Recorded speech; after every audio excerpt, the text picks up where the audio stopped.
Trayshawn Gore out, Val Woodburn in. Bo Nickal found his new opponent in Val Woodburn this Saturday, where Trayshawn Gore had to pull out due to injury. A lot of fans are very upset at this matchup. A lot of fans are basically saying that he's being given a can, and that very well might be true. But you got Val Woodburn, 6-0, four wins via stoppage, all by knockout. His last 2 wins by decision. But the guy's an undefeated 6-0 fighter, which is a little bit more to say than Bo Nickal's current MMA career when it comes to numbers, right? Bo Nickal, 4-0, maybe 5.5 minutes total fight time in his whole MMA career. So when it comes to experience, Val's got the edge on that. But obviously Bo Nickal's Bo Nickal, and I do think that, like, with the opponent change, I really don't think the result is going to change. I think Bo Nickal's going to go out and do Bo Nickal. I think he's going to dominate.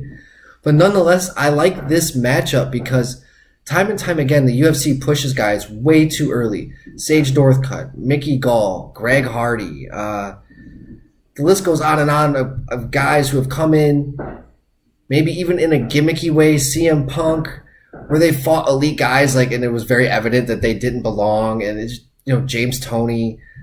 It just showed that time and time again, they've gone out and pushed these guys way too early, and it's backfired on them time and time again. So why not try and take a different approach?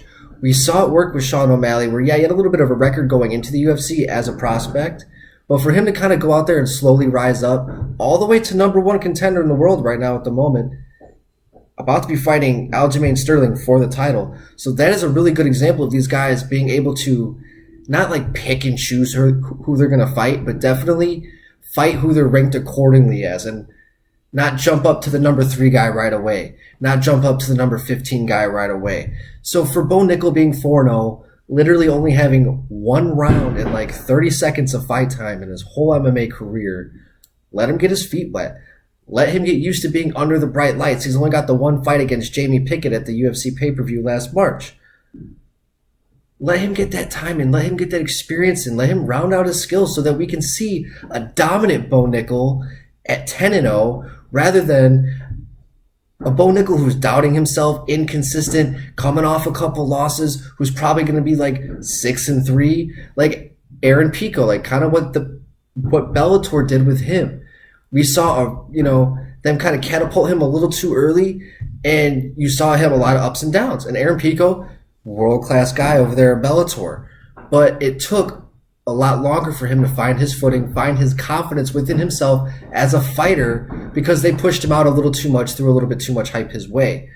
Let Bo Nickal get his feet wet. Let him get used to being on these pay-per-views. Let him get used to being a star within the UFC. Let him round out his skills before you start giving him these fucking top 15, top 10 killers in the middleweight division. And that's really my opinion on that. I don't hate this matchup whatsoever. They're getting him a guy who's undefeated, who goes for the finish. He's a striker, which I think too, is going to play into he's 6-0, but I think Bo Nickal is going to be like, yeah, fuck your striking, hold my beer, I'm going to take this to the ground. And then once you're so tired, if you do get back up, then I'm going to beat the shit out of you because you're going to be thinking about the takedown. So I like this matchup. I like it for Bo. It's a good opportunity for Val. Who knows? Val could go out there and surprise everybody. That's why I love MMA.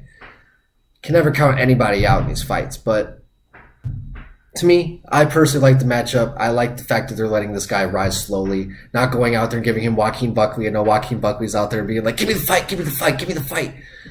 I'm happy that that didn't happen, because I think that it could have been a pretty scary result for Bo fighting a guy like Joaquin Buckley with all the experience that he has had at 185 and 170 in his career.